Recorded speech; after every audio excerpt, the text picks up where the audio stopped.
right now because it showed the fucking me. So from that happening, I'm like, all right, man. So what did I like hear that night that was like, you know, that thing that's gonna be on like Jeopardy, and I'm gonna be like, yeah, man, that nigga Saul said that shit that night we was chilling, and he clutched the weed, son. That's like going to a smoking party and then having an allergic reaction to smoke. What I'm saying is, you lost your girl over this night, over that, for that experience. I always tell you, pleasure equals sacrifice. Any kind of pleasure you ever gonna get, you gotta sacrifice something for. What's that, man? What's that anime, man? When you really gotta help it. Man, what that Full shit? Metal Alchemist. Full Metal Alchemist. That is the epitome of it. You gotta up a freaking body part. You didn't know that. That's equivalent exchange. Man, yeah, equivalent. Well, you got equivalent exchange. You want to be around your idols for a night? You want to kick it with them? You want to be in a session with niggas you look up to in that world? You about losing your bitch for it? That's what the fates asked you that night. Are you about losing your girl for this?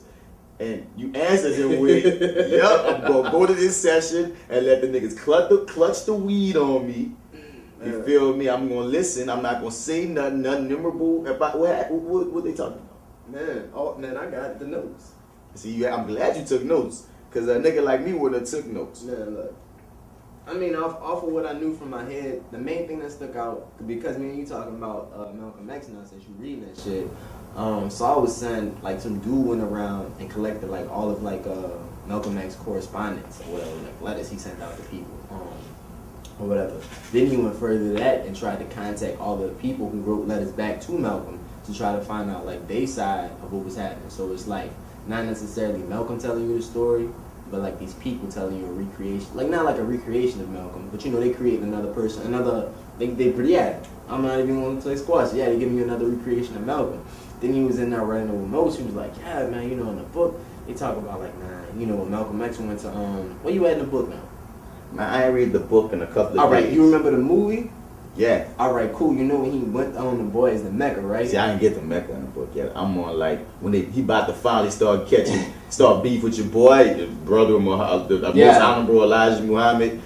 That shit about to go down now. You know what I mean? But yeah, when he went to Mecca and he came back with the red hair and the boys, Malcolm came back with the goatee, son. He went to Mecca and said, "Ooh." Like he found himself. Man, he left there looking like me and came back looking like you.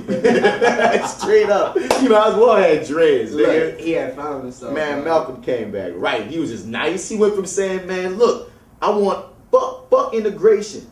I want to be segregated. No, but they only because they say they didn't want to be segregated. They want to be separated. He was like, segregation means I'm saying you got a certain power over me and you telling me basically that, yeah, you're not good enough to be with me. Yeah. What separation is, no, I want all the shit equal, except all the shit black for the blacks, all the shit white for the whites. Basically, a government nigga, like, look, give us our money that you're going to give them, separate, we're going to be separate, because the white man is the devil. Yeah. Like, straight up, like, they taught that's what thought tripped me out about the book, son. That's what really got him, like, dog, like, nigga came and visited him in jail, and was like, man, the white man's the devil. And he like, what you mean? Name one good thing that came from the white man in your life as a black man. Jesus Christ is the white man's God. Look at the fact that he has blue eyes and a white face in everybody church, whether black or white. These niggas is following false idols, and if you really look at how fucked up the white man is, what he's done to every other freaking race. Yeah. He's enslaved them all, genocided them all, killed them all. The Asians got history with the white man, the Indians, everybody got Mexican, all of us got history with this nigga going off. They ain't got a lot of times where the Africans say we going to Asia and fuck with them. You feel me? And that's the thing that was like help them going. You feel me? Like that nigga, you know, ran that game to Malcolm, just like, man, white man the devil. I see it. Even that white bitch I was fucking with, she was cheating on her man to fuck with me. Like, he was, even nice white people to him, he was finding the negative as, but this why they did it. This dog nigga got him in his head, brainwashed is real. So like when you read the book, like you like, man, you seeing where he got brainwashed at, because even the talk of how he's speaking through the words, like how your homie Roots, Alex Haley is, you know. Yeah. That you starting to kick it, like starting to see like, that this nigga kind of tripping, this nigga get kind of religious, or this shit get kind of heavy. Nigga, you trying to make me a Muslim through this book? Like at times. I mean, they did have But my point is, though, he went from fuck you, the white man, the devil, then he came back looking like you, and was like, Hey yo, I love, man, white people cool. It's like they're the best weed ever in Mecca, man. I gotta get that Mecca weed. That was another thing. I want that Mecca weed, son. Hashtag Mecca weed. As I pointed out when I was during my traveling, that African nations and Asian nations and Latin American nations look very hypocritical when they stand up in the United Nations condemning the racist practices of South Africa and that which is practiced by Portugal and Angola, and saying nothing in the UN about the racist practices that are manifest every day against Negroes in this society. Even in South Africa, those Africans aren't faced with bayonets and aren't faced with police dogs. I would be not a man. If I was in a position to bring it in front of the United Nations and didn't do so, I wouldn't be a man. Malcolm, do you intend to lead the...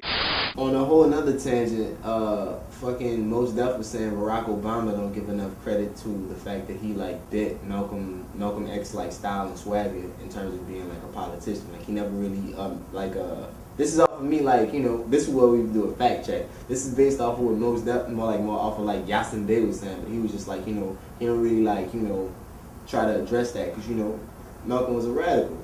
Like, I mean, he was a... Well, Obama ain't radical. Exactly. So, you know what I mean? To keep his, like... So he taking the swag but not being radical? Yeah, he ain't like being like, oh, man, you know, I bit my style for Malcolm X. He ain't like, so, like... Why would he say he bit his style for Malcolm X?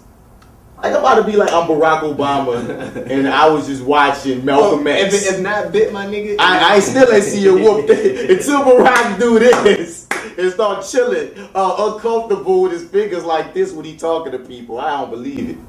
I'm saying though, but from that though, from like Mos Def talking about Barack and Malcolm X, he went on to be like, yeah man, or was it Saul? But he was like, yeah man, once that boy had took the boys to Mecca, you know, he knew. You know what I mean? Like, or he knew he was on that bullshit. No. He came back. No, he came back to change, dog. Not that boy. He knew. Like he knew. That's my nigga too, though. Dog, I love reading that story. Dog, I love watching the movie, dog. But man, Malcolm was tripping for a little minute. No, son. I'm saying like once he except for the black shit. I don't mean to keep cutting you off, but the black shit, I fuck with him. On everything black, I fuck with dog, nigga. Them other niggas saying turn the other cheek. Nah, nigga. Nigga put his hands on you. Going to the grave. Ooh, that shit get me amped, dude. I'm like, ooh. Oh, what was your name? Yes, sir. And why don't you now know what your name was then? Where did it go? Where did you lose it? Who took it? And how did he take it? What tongue did you speak? How did the man take your tongue? Where is your history? How did the man... From that, he was saying once he came back home, you know, he knew. You know what I mean? Like, you know, this was it. So he kind of like, you know, that was like preparation. And once he came back and he was more on the mellow, you know, he was working on trying to be ready to transition. But with that, I'm trying to remember what Mos said with that too, man. Something else. Oh, I guess in terms of like the Muslim faith, it's like, you know, that like there was nothing else for him to do but die. You know what I mean? He had to reach like a level of being a martyr. Like death for him wasn't gonna be like the final chapter, but like, you know, the new beginning. I hear you. That's real shit, yeah. But that's hindsight talks. Nigga, you ain't gonna holler at Malcolm and be like, so you ready to die, Malcolm? You ready? Like, no. Hey, no way you was gonna say I'm ready to leave my wife or with or my kids without no goddamn daddy. Yeah. I'm ready. No, fuck no, Malcolm X wasn't gonna be saying that. So I'm like, in the hindsight, it's a beautiful picture. Yeah. Just like with Pac, you know what I mean? People paint this beautiful picture of Pac in the hindsight. Everything just gets so glamorized after the niggas dead. Like Pac, as we know, one of my favorite figures, period. I watch Pac interviews all day because these niggas was so real. It's too much money here. I mean, nobody should be hitting lotto for 36 million and we got people starving in the streets. That is not idealistic, that's just real. That is just stupid. There's no way Michael Jackson should have, or whoever Jackson, should have $1,000,000 billion and then there's people starving. There's no way. There's no way. But he did some bitch ass shit too. You feel me? He did some, and at the time, even people at the time was even like, fuck Pac. They like that. People act like everyone loved Pac. Everybody loved Pac. The bitch shit Pac did. When I was on some stuff and shit, when niggas really just had love for the nigga, you know what I'm saying? And we ain't gonna sit here and talk no foul shit about it, because nigga ain't here to represent himself, you know what I'm saying? And niggas don't get down like that, but you never got a chance to really hear us really talk about this situation. But for the record, Duke ain't get shot 5 times. You know what I mean? Nigga ain't, that's why he was sitting up there with his middle finger up on the newspaper clipping, because he know he ain't get shot twice in his head. Average nigga get shot in his head once, he gone. He was on some MTV interview, they asking him like, so what you think the greatest part of your life was doing some shit like that? He was like, get shot 5 times. Got shot 3 times. You shot yourself in the grind, going for your pistol. And that's why the niggas that robbed you shot you twice in your stomach. And nobody don't want to keep it real and really tell it how it is. That's what happened. Man, he was fucking over Biggie also. He went extra on Biggie, son. Man. He went extra on Biggie. Like, he went so extra. He would start beefs with niggas just to start. He was like 50 sometimes. People forget this part, you know what I mean? Like, cause it's Pac. it's like your nigga doing it. You feel me? I guarantee you this. We niggas, dog. I would let, if you wouldn't pop some shit off and you did some shit, I would let you go further than I might let another nigga. Like, that's Mike. You know what I mean? I ain't about to let you put on a skirt and walk around and shit. But I'm like, that's my nigga though. You know what I mean? Like when you used to paint that big toe, the color. Yeah, the rising sun. Yeah, you used to put the rising sun on your big toe, and my niggas like people like this. Why does this nigga paint his toes? And that's my nigga Mike. Fuck you. You know what I mean? But if I saw a nigga with a bunch of painted toes and shit.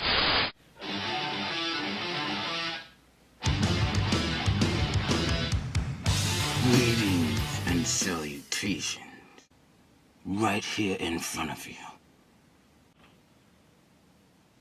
Today, I'm starting my transformation to becoming a full-blown rock star. Full-blown rock star. See my vest, huh?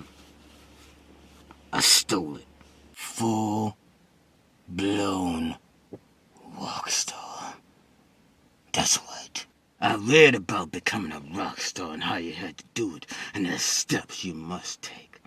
Like painting your nails. Paint your nails. You ever painted your nails? I did. All kinds of colors. To match my beard and my vest. Essential things like that. To get the power. She was a small town girl! Then you gotta paint your toenails a different color. Cause I won't be too matchy-matchy. That shit looks stupid. So you know what color I chose?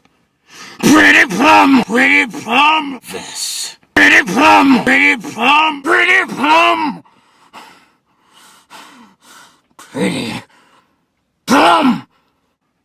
That's right. I'm gonna paint my toenails. Pretty plum. My big toe. Big toe. Pretty. Mm-hmm. Plum. Mm-hmm.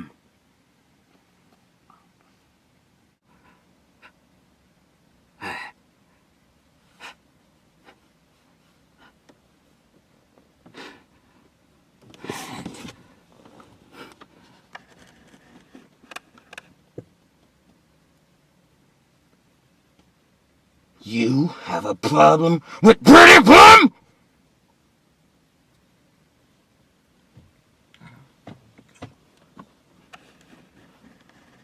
I didn't think so. Shit, I probably would have been like, what the fuck? I'm with this nigga with this painted toe. Shit. So I can't, you know. That's all I'm saying, dog. I'm not being a hater, dog. I accepted it. That's cool. Fully. I ain't with it at all. I know you was the one with it. Shit. Like, Man. but yeah, so that's a partial piece of conversation from chilling with them, dog. Like through all that, though, I'm just like, man, I could have went without that. I bet. Well, you lost your bitch for it. She said, look, because I'm saying, look at the schematics, son. Look at the schematics, son. Look.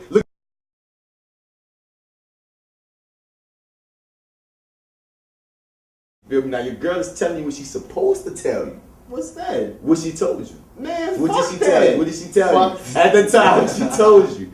What she told you, son. No, nigga, fuck you. And your dirty ass, dyking ass mom. Fuck her.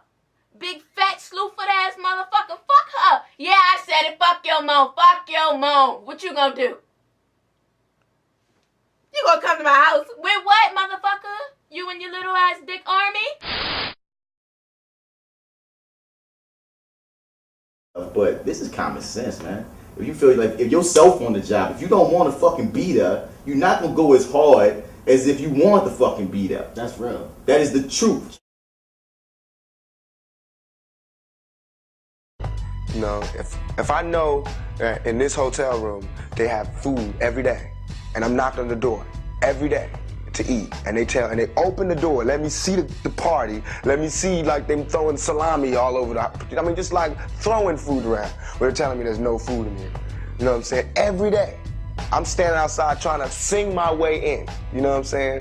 We are hungry, please let us in. We are hungry, please let us in.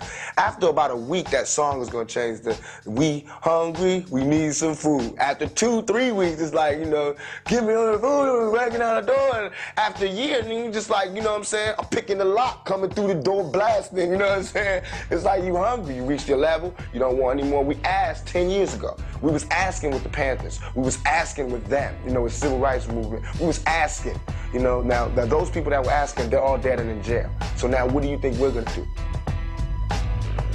Ask